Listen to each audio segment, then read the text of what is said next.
everyone. This is Pranav Nagarkar. Welcome to another episode of For the Record India. Today we have with us Dave Britto. Dave is a journalist, music journalist, and he writes for the Rolling Stones. He's also Rolling Stone magazine. Sorry. He's also a songwriter for Arrows and is a podcaster himself. A very interesting person. Hi, Dave. Hey Pranav, man. Thanks for having me. It's a pleasure to chat with you. Yes. Thanks, Dave. How are you doing?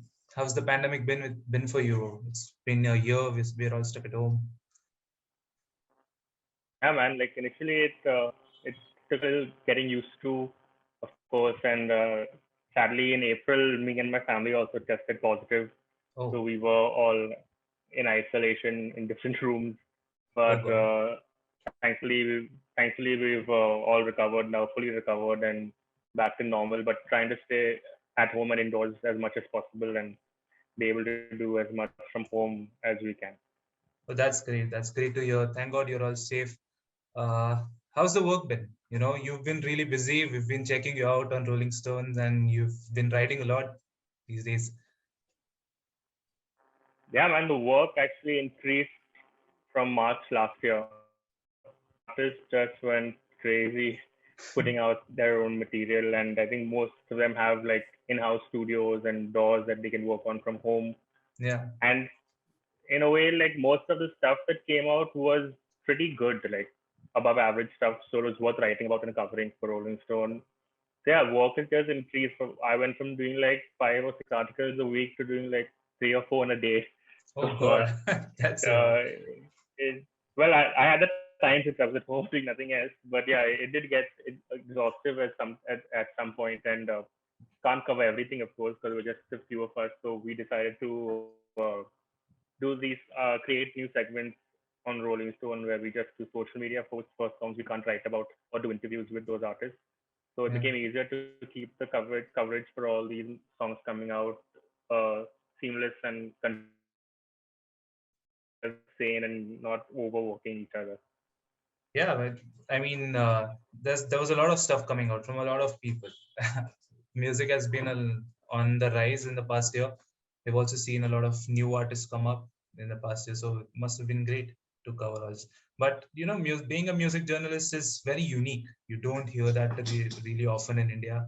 So how did you get, to being a music journalist? That too for Rolling Stone. It's quite a big deal. Yeah, thanks, man. I mean, definitely. I feel honored to be working for the magazine. But actually, didn't ever think about becoming a music journalist. I mean, I used to play in a band called The Trip. That's how I broke into the indie scene by playing gigs. I used to play bass for the band. We played festivals, NH7, Sula Fest, played all the possible venues in Bombay, Pune, uh, and a couple of other sporadic venues around the country as well. So just entering the indie music scene, I think was in 2008, is just going for gigs. I was still young back then, but I managed to sneak into like a couple of clubs and watch some fantastic bands. Yeah, But so I think that introduction of first being an attendee at gigs to then becoming a performer at these venues slowly and surely like got me an understanding of how the indie music scene works and kind of made friends with the right people and it grew from there. And then I studied mass media, and in mass media in our third year we had to pick between journalism and advertising. So I oh, picked okay. journalism. I think I was only one of 5 students who did pick it. We were a very small class, and I still hadn't thought. I mean, I knew I wanted to do music journalism, but I said if that doesn't work, then I'll do sports journalism because I'm also a geek when it comes to sports. So, but yeah, when I was done with my course, I and my degree in journalism, I applied for an internship at Rolling Stone. Luckily, I knew one of the writers who worked there because he had written about my band previously, and we kind of knew each other. So I wrote to him, and then he put me in touch with the editor, and I served. Luckily, they hired me as an intern. I served a 2 month internship in 2016, and through the internship, I was able to bag the full gig, and I've been That's there ever since now. that's a dream journey for anyone, like from attending gigs to performing gigs to then documenting those gigs. That's fantastic. That's a great journey, Thanks. man. How is the journalism industry when it comes to music? Is it how it Yeah, is with other things, like when it comes to movies or other entertainment, you know, or like normal journalism, like reporting news, just the news? How is it different, or yeah. I how think does it serve that? yeah. Firstly, I think there's just a handful of people who are doing it passionately. Like I can count the number of people on my fingers. So but in the last few years there have been a rise in publications who are striving to do good and cover the indie scene more. I think it's definitely growing. It's growing. I can see young bloggers as well starting their own Instagram handle, Instagram pages, posting Yeah, about stuff, writing stuff. It doesn't necessarily have to be good writing. I mean, that comes with practice like anything else, and command of language, of course. But it's a start in a good direction. I think it's only going to grow. There are people showing more interest. I get DMs of people asking me how to get into music journalism and try to direct them the best way I can. But yeah, I think the coverage is growing for artists, not only the music but also the industry side, which I think I'm not so experienced in. I prefer talking to artists and learning their stories, but there are other writers who are doing that kind of stuff, and even senior writers who are pushing that and covering industry stuff. yeah, So yeah, it's only going to grow tenfold, I think, in the next couple of years. There's already been a boom through the pandemic. I've seen new publications pop up, and I think Saval magazine is one I think that has been fairly new. Score are doing mhm, a good job. Of course, the Humming Heart is doing a great job. Yeah, and then of course there's radio and music and that kind of stuff. So yeah, I think it's in a steady way, but I think there's a lot to learn in terms of writing standards and also trying to get stories out in a more accessible way, because I don't think people are reading long stories anymore. Of course, yeah, podcast and video format is also another way to go in terms of journalism. I think it's an extension of journalism apart from writing. So yeah, I think with all these mediums, we're only going to see people get better at doing it, and it's going to excel. we are also a product of the lockdown. That is like, we had a lot of free time in the lockdown. We shared a common love for music, and me and my friends started this podcast with an intention to just, discover this indie scene a lot more. So yeah, definitely that factor is there. I mean, our indie music scene has been growing a lot in the past 4 or 5 years, and it needs to be documented. How do you as a journalist see this rise? Because you've been a performer as well for an indie band, and now you've been documenting it for a long time.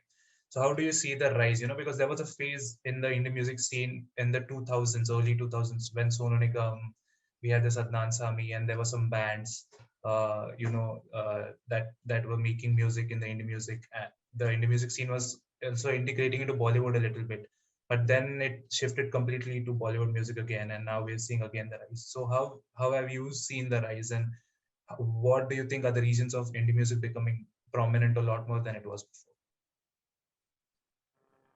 Oh, I think one of the biggest reasons is definitely the social media boom of the last 10 years. I think from the 2010 onwards, when festivals began cropping up and bands were given a bigger platform, not only bands, artists in general were given a bigger platform to perform and showcase their talent. I think that also helped vastly.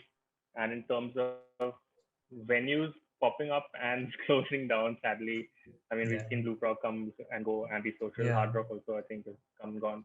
But yeah, I mean, at least these venues were around for artists to perform.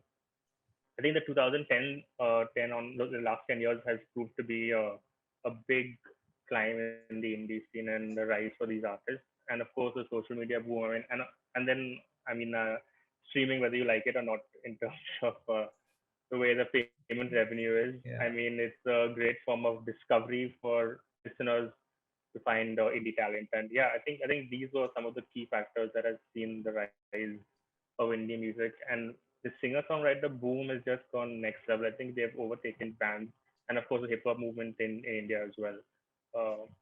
But yeah, bands of course are still around, and I love bands. yeah. But in general, yeah, I think these are some of the key factors that have helped all these artists gain recognition. Yeah, I think the band culture was really influential in the earlier days. There were just bands before. The singer-songwriter boom has been mercurial in the past few years. But who do you see as the catalyst of all this? The new rise. Is this the hip hop movement again? because Gully Boy was a huge what you could say, a push to for the hip hop community, and now you see rappers popping up everywhere in every language doing all kinds of stuff, from political to fun stuff and everything. So is there a catalyst to the entire indie music scene that way, or it's just a byproduct of, as you said, social media and a more accessible means to release it? Because money isn't a factor, because as you said, streaming platforms are not paying artists to make a living. They have to put live performances or have to do it part time or something like that. So what do you think is the catalyst that so many people are doing it again? Like, is there a band or is there a particular genre that pushed this into, you know I mean, I think it's also kind of happenstance in being at the right place at the right time for a lot of these artists. I think, for example, with Raghav Meatel, and he was on the stage, and that got him a lot of eyeballs. Uh, he was able to transition that into his own music and keep those eyeballs on him when he was putting out his album. I think 2018 he put out songs from a Matchbox, his debut album, yeah, and then that just seen him see saw him rise to quite a prominent level. And of course, he's been working hard and keeping at it. He did the whole community sessions on Instagram, and he's kind of made like that bubble for singer songwriters to come and perform and showcase their talent and try and become the next Raghav Meatel, of course. But yeah, I think it's also, yeah, that those kind of things just fall into place for people. But mainly, I think it's down to working hard, man. Like, you just have to keep your feet on the ground, yeah, write your songs, do your stuff.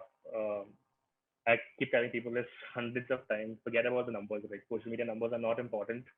What is yeah. important is the way you're able to kind of relate, the way a listener's able to relate to your music.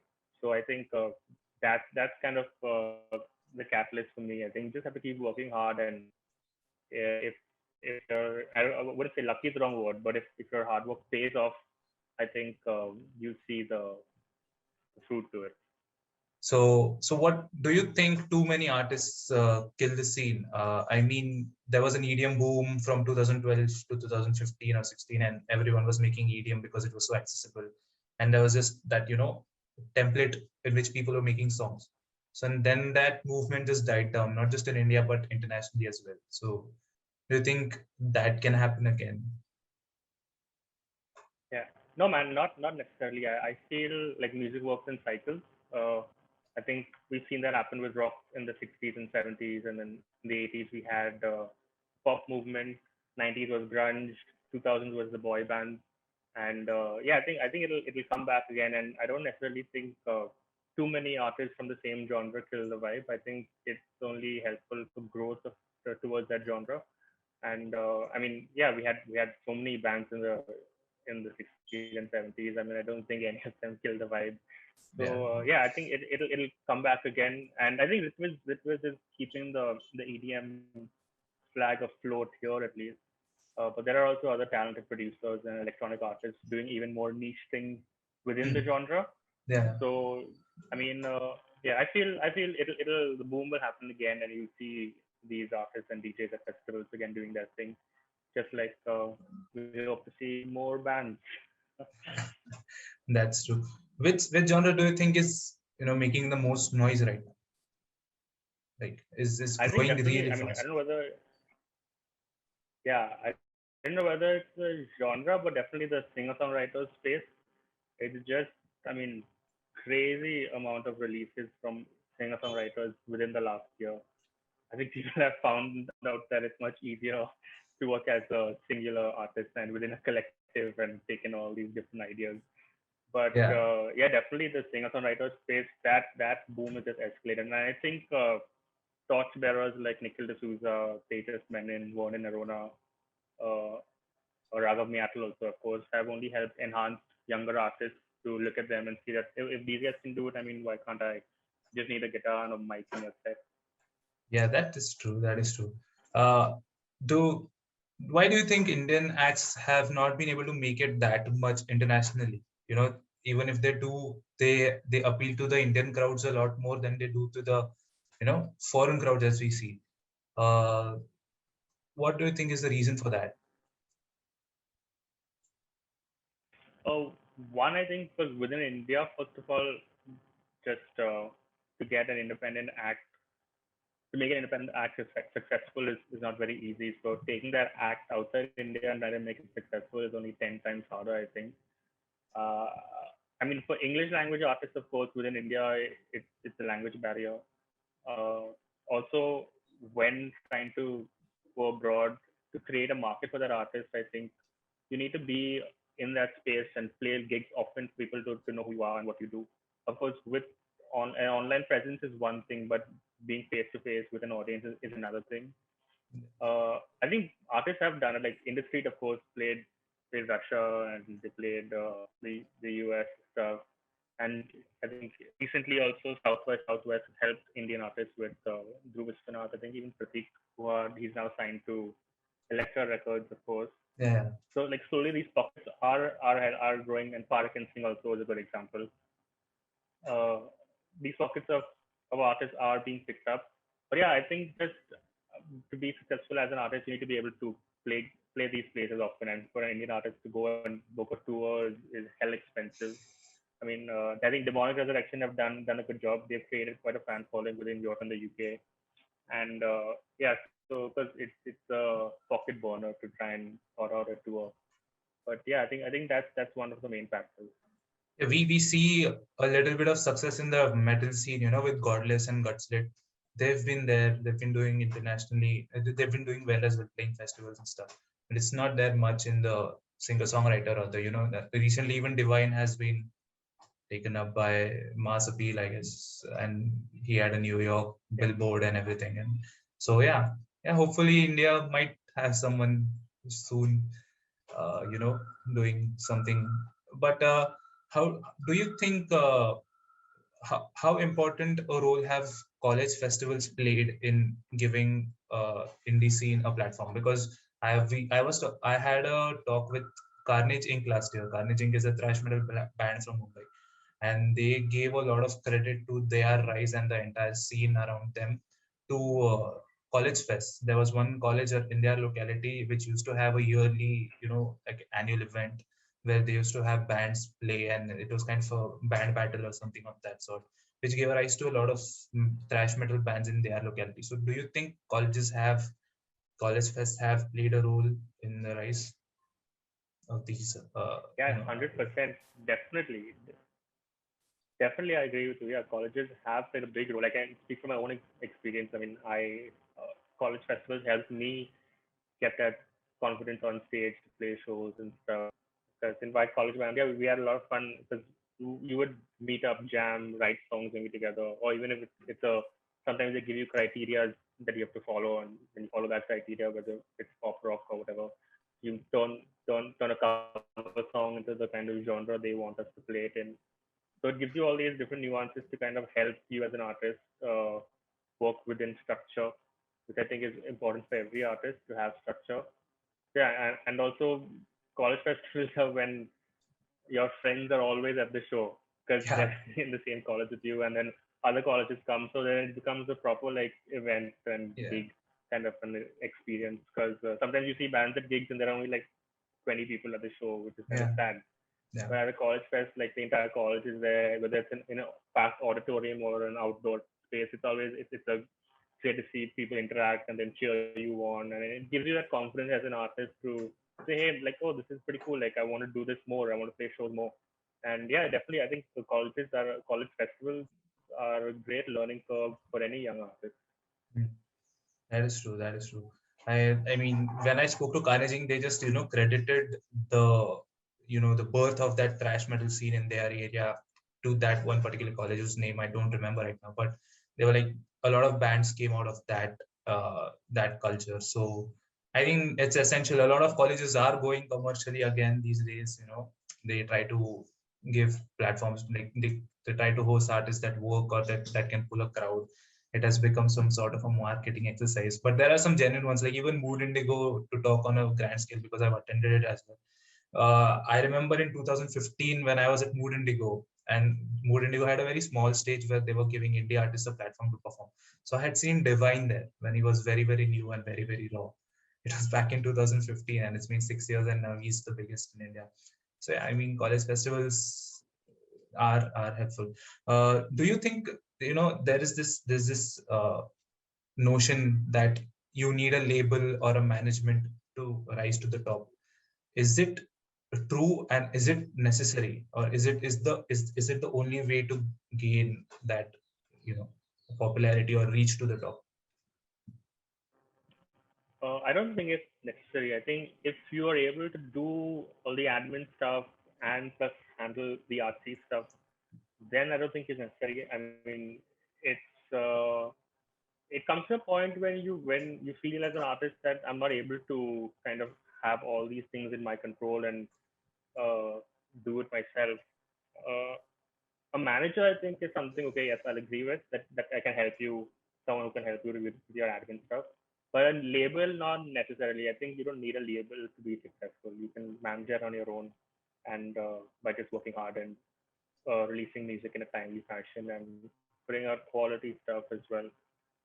But yeah, to answer your question, yeah, manager, I think maybe further down the line when you feel you can't have everything in control, and label not necessarily.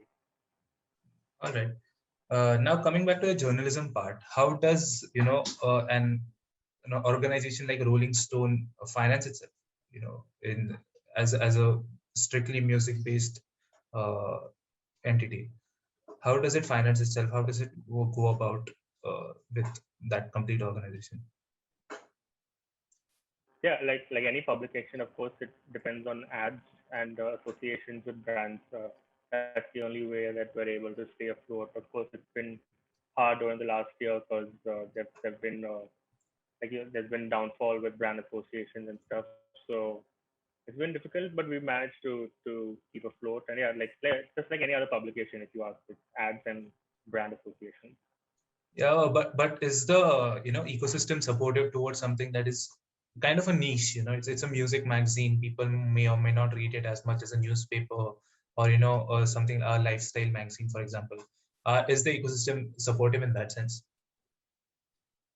Yeah, it's difficult. I mean, like I've seen our marketing team work their asses off, of course, to try and get associations done. It's not very easy. Because there are only a particular set of brands or ad ad people that are willing to work with us because we're such a niche market.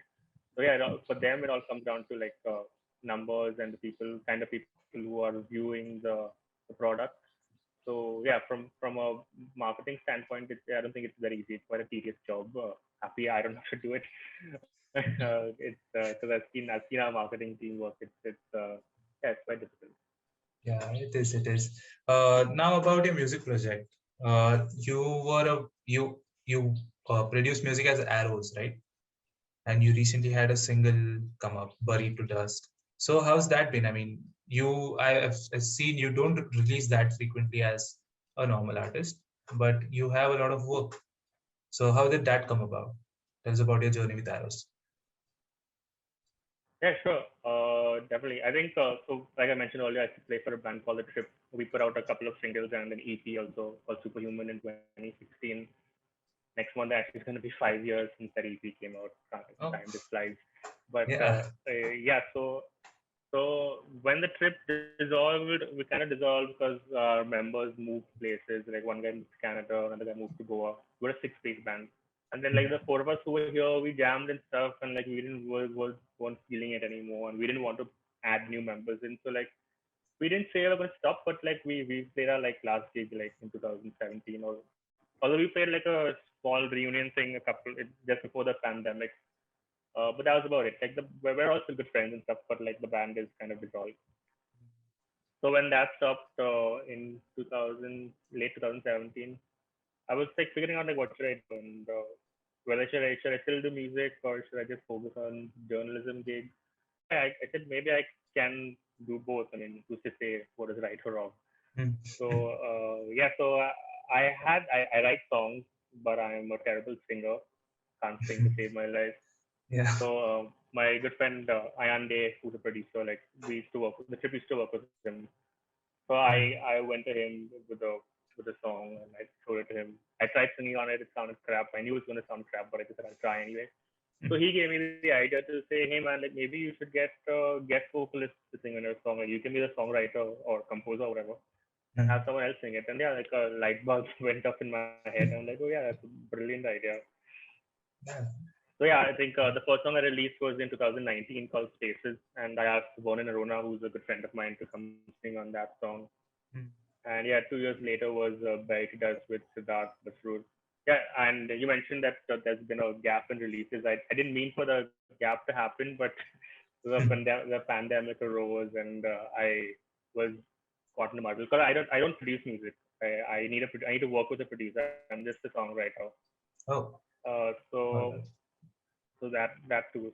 So for Bertie Does, Basrur put out a post I think in December last year saying that he's up for working with anyone who has material or if they want to produce or sing or whatever. Mm. And I remember showing Ayan this song a few years ago, and Ayan said Basur would be good on it as a vocalist. So Mm. reached out to him, and luckily I kind of knew Siddharth before that because I'd interviewed him a couple of times, and we'd always see each other at gigs and say hello and stuff. So Mm. yeah, and then like for Biting Us, we just got he said yes immediately after I sent him the demo, and we got working, man. And then ever since then, it was a great process working with him, and became really good friends after that. And it became more became a friendship more than a collaboration. It was great. Oh, that's fantastic. You also have a music video for it, right? So that how Yeah, did that come about in this pandemic setting? yeah, it's funny. Uh, my friend Blake De Silva, he's an excellent photographer and videographer. He was actually a early member of the Triple, so he sings and plays guitar. But then he left very early before we got playing gigs and stuff. So Mm. I reached out to him to come and to help me plot the video because I wanted to put a video out. Like I wanted to do a video for the previous single also, but I don't know, it never happened because I feel like a video helps support the song. Yeah, And it I'm does. like, dude, let's just go. Like, I live in Bandra, and so does he. I'm like, let's just go around Bandra and shoot because we can't go anywhere else. Too Mm. dangerous out there. And he said, so he came up with the entire concept of for the video. All credit goes to him. And yeah, I asked Christopher Mendonça, who used to play drums for the Mavens. Mavens were one of my very favorite indie bands. Caught them live a couple of times. And I also play bass for Chris's cover band called the Vindaloo. So Chris and I are good friends. So I asked him if he would want to star in the video because he's got great camera presence. He immediately said yes, and we didn't even rehearse or anything for the video. We just showed up. Whatever Blake said to do, they did it, and we got done with the video in like I Oh, think 6 hours or 7 hours. Yeah, we finished just in time for. We started early in the morning and finished just in time for lunch. We all went for lunch, and then yeah, called it a day. It was fun day. wow, that's interesting. Just 6 and 7 hours. It's pretty efficient to say. Yeah, that's Yeah, great. That's great. So, what are your plans with arrows in the future? yeah, definitely want. I have a couple of songs in the bank. I definitely want to release those. I think I want to release two more singles this year. Hoping to put it out in July or sometime then. I'm not setting a timeline because I know those never work. But let's see, try and aim for July. Yeah, so two more singles this year. I'm trying to write more songs, trying to find more interesting people to work with, whether producers or vocalists. And also I take the band live. I mean the project. I've done a couple of gigs, but I want to put like a stable lineup together also to make projects proper, a live setup also. Yeah, like these things, and hopefully if I have enough songs that I can write, maybe put out an EP sometime. Not fully concrete on the EP yet as of now, just singles, but yeah, we'll see. So it's a thought. Are you someone who writes, instinctively, or you have a process while writing a song? Do you have a process, or you just come write what comes to mind, or however you're feeling about at that particular moment? Yeah, you said it right. Like it depends on how I feel. Oh. I just wrote a song a couple of days ago, and yeah, I just blurted out. Like I write on the guitar, acoustic guitar, so I'm noodling and a chord progression comes up that I think is interesting. I'll try adding a melody or some words to it, and then I'll tweet, type them out on my phone, and then I'll revisit it after a couple of days or to see if it still sounds nice. If it sticks in my head, and within those days, I'm like, okay, maybe there's something here.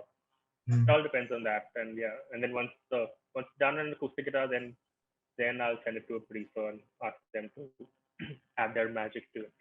Oh, all right. That's how do you expect the gig scene to pick up immediately when things get back to normal? And do you think there's going to That's be a interesting. fight Actually, I for did. spaces to perform? Because there are too many artists going to be eager to perform now. It's going to be a lot of crowd. Yeah, that's a very interesting question. I mean, I actually did attend a couple of gigs when things initially opened up. There was this house gig that happened. I think it was in late September, and it was one of the very first places to host a gig. So really Mm. very limited people. There were like some 15 or 16 people. But I also attended the Bombay Brass gig in November at Antisocial, Mm. and I remember that gig.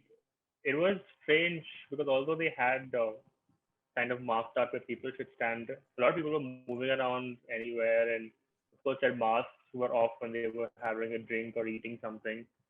Of I don't know course. whether I would see it picking up because a lot of the artists that I've spoken to have all said that even though they're eager to go back on stage, they're not as eager in the sense that they'll rush for it quickly when things open up immediately because they're still apprehensive about the situation. Not everyone's vaccinated yet, and even people who are being vaccinated, of course, are able to uh, are susceptible to the virus. Of course, Yeah, like people, it's not 100% foolproof. guaranteed. Yeah. So yeah, so I think in that case, from the people I've spoken with, they're not uh, eager to immediately get out. And when it comes to being a fighter, I don't think people are going to fight it out to be on stage immediately. I think everyone's playing the wait and watch game. Yeah, and it's also fairly uncertain about when things might become really, really normal, where people feel confident enough to attend a gig or a festival in a very close space, or where thousands of people are coming, like any festival. It's tough to predict that, and it's really sad to see, because it was things were getting better, things were going great, and now all the festivals are happening online, and it's not the same experience at all. It's just sad to see. So it's Yeah, hoping like everything comes to normal very, very soon. You also have your own podcast, right? It's called My First Record. That's an yes, interesting name. Tell us about that. yeah. I like you mentioned earlier. I too it was a product of the lockdown, just like your podcast. Okay. Uh, so yeah, last year I was just like I was thought, yeah, might as well try something different because I wanted to keep, try and do interviews in a different medium other than just writing. But this has no affiliation with Rolling Stone. This was just on my own doing.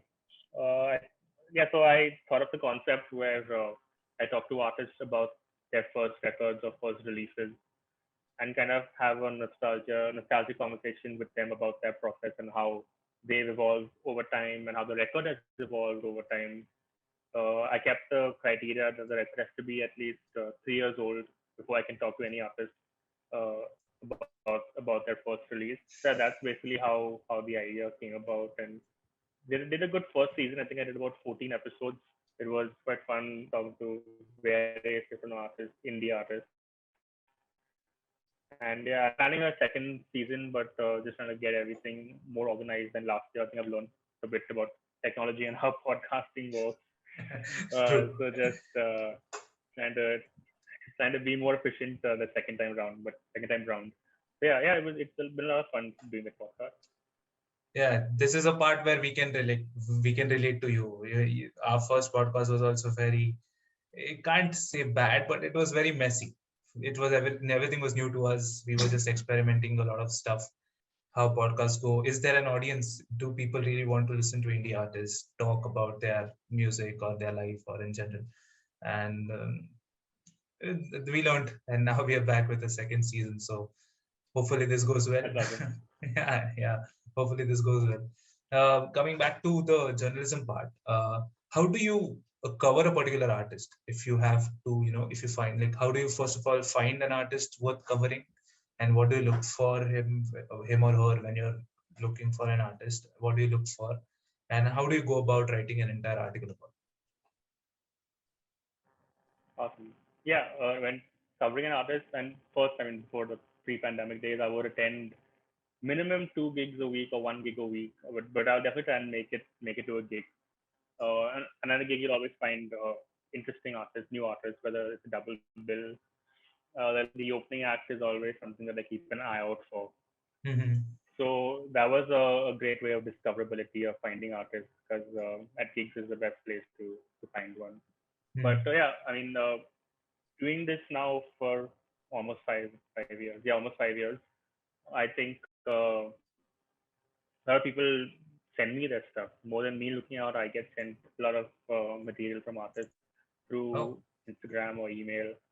It's kind of annoying when it comes on Instagram actually because that's not the right place for them to be sending stuff. I mean, if they're reaching out to say, "Hey, I'm an artist. May I have your email address to send you Mm. my material?" That's cool. But like, if an artist just sends me like hundreds of links of like Spotify and YouTube, I'm like, man, I'm not gonna open this over here. Just Of course email not. it to me. Yeah. Yeah. So yeah. So like, I get a lot of stuff sent, and then like, you asked, like, how do I pick an artist that I want to write about? I think sometimes the music just clicks. I'm not necessarily looking for uh, whether you have great numbers or whatever. Because people see, I get sent emails where people say I've got like 5 million followers on Spotify or this many streams on Apple Music. I'm like, okay, good for you, man. Mm. But Yeah. yeah, so like that kind of stuff doesn't appeal to me. Just the quality of the music, and if there's sounds great, it's produced well, and yeah, and if it's able to tell a story as well. I think these are some of the things that I look at when trying to decide on who I want to write about.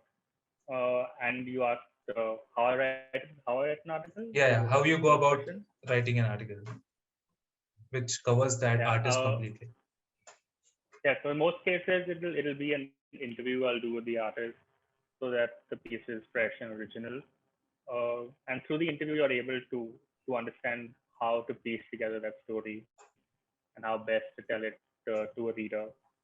To convey the artist's story and as well as the story of the music that they've made. I think each article is different. There's no way of doing it the same because everyone's story is different.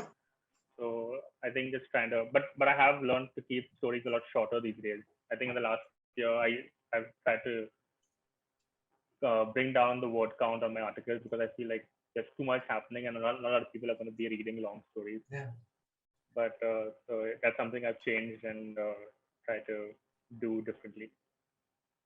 That's interesting. I mean, this is what I wanted to know about your job because it is with so many people. There's such a huge pool now. Even when we find for look for artists to bring on our podcast, it is really difficult to find people who we can bring who are really interesting. Who are not doing something that everyone is doing, or it is very difficult to find something unique about them.